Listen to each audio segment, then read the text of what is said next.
Radio Pays, nous sommes donc depuis Terre Rouge à Saint-Laurent-du-Maroni avec Jean-Pierre Massias, donc professeur en droit public et représentant donc de l'Institut Louis Joinet, mandaté par le Grand Conseil coutumier pour parler, en tout cas pour, vous allez nous le dire précisément, réfléchir sur ce sujet passionné des hommes indiens en Guyane.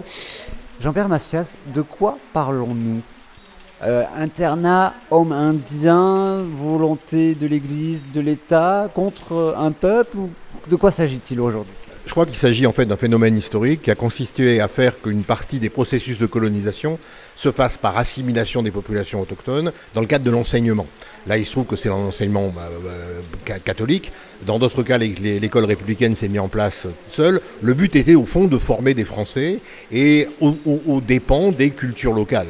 Alors ça a été le cas dans beaucoup d'endroits, ça a été le cas évidemment ici, avec une forme de ressenti particulier compte tenu du fait que l'écart culturel était à l'origine très important. L'ouvrage qui est sorti en ce début d'année a justement passionné le débat. Est-ce que c'était un sujet qui était polémique auparavant, avant justement cet ouvrage ? Alors non, je pense que c'était un sujet qui n'était pas très traité. Il y a eu un très bon mémoire fait dans les années 2010-2012 par François Tarmanville sur la question des hommes indiens, qui était très critique sur un certain nombre d'aspects pour l'Église catholique. Le livre d'Hélène Ferrarini a relancé le débat, et puis il s'est trouvé une sorte d'alignement de planète, c'est-à-dire qu'il y a eu en même temps une conférence sur les droits autochtones à l'Université de Cayenne, dans laquelle on a évoqué les questions de vérité et réconciliation, de commission vérité, l'exemple du Canada, de la Finlande, etc., etc. Et tout ça a lancé un débat, au fond, et a amené le Grand Conseil à se poser la question de la faisabilité et de l'intérêt d'une commission vérité sur la question des hommes.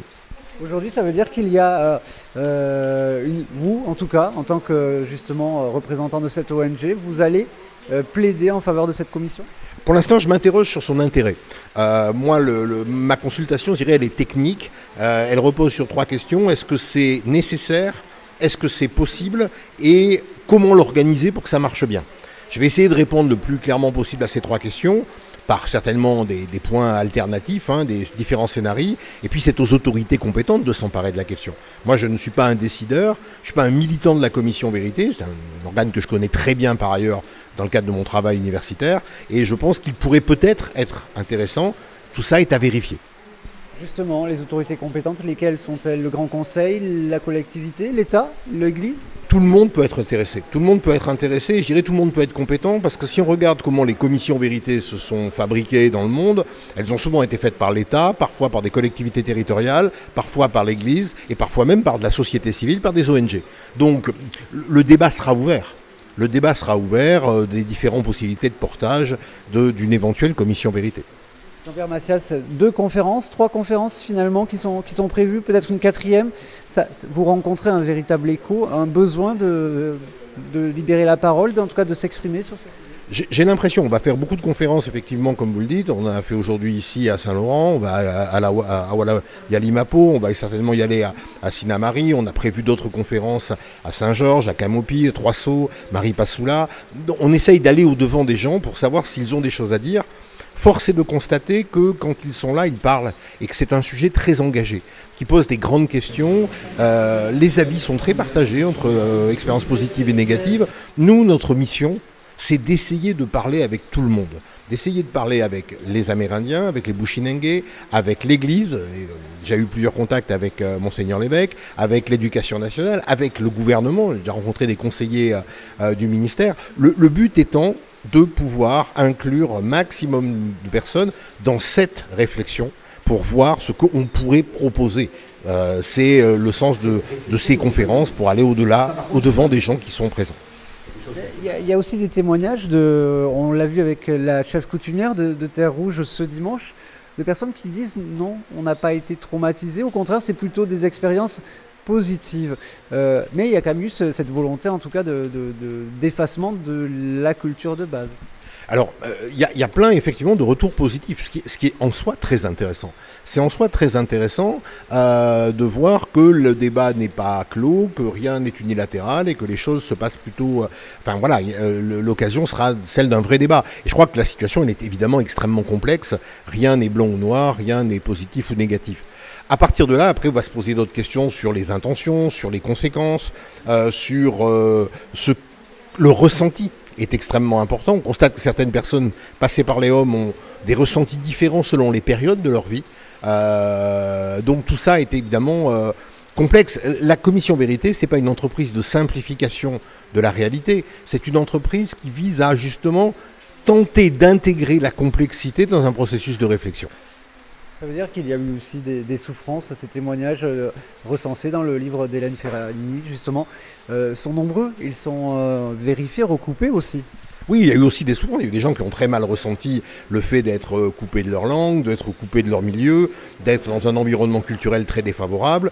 Il y a des choses qui ne sont pas évoquées dans le bouquin d'Hélène Ferragni, qui ressortent parfois dans des réunions. Donc, bon, on verra bien ce que les gens nous en disent. Et effectivement, les ressentis sont positifs et négatifs. Et je crois que ça montre bien à la fois la complexité de ce problème, mais aussi son importance.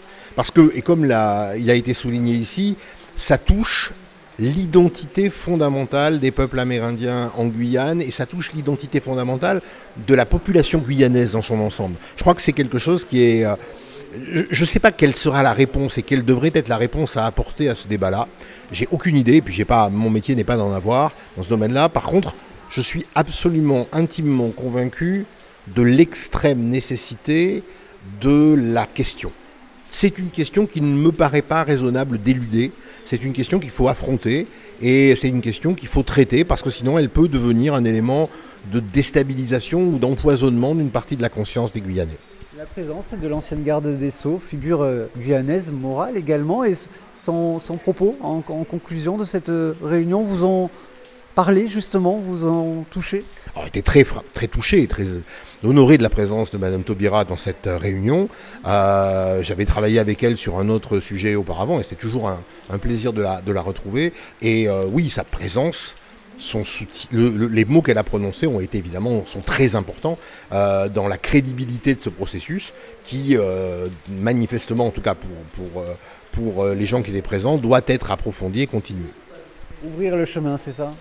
Il faut ouvrir le chemin, il faut ouvrir les voies de la parole, proposer des solutions institutionnelles pour que la parole puisse s'ouvrir et après laisser la parole s'ouvrir. Et la vérité est parfois dérangeante, mais elle est toujours très structurante dans une société. Jean-Pierre Massias, d'ici combien de temps on pourra avoir justement des éléments concrets sur la suite du processus? Alors on va donc travailler autour des missions que j'ai évoquées tout à l'heure. On va faire un premier projet de rapport sur des orientations au mois de juin. Je souhaiterais pouvoir organiser un grand séminaire de restitution de ce rapport en juin à Cayenne avec des spécialistes internationaux et des acteurs locaux pour pouvoir travailler ces questions. Et en tout cas, au mois de septembre, moi, je rendrai mon rapport au Grand Conseil coutumier. Merci beaucoup Jean-Pierre Massias pour ce point complet. Une interview à retrouver en radio et sur nos réseaux sociaux. À très vite.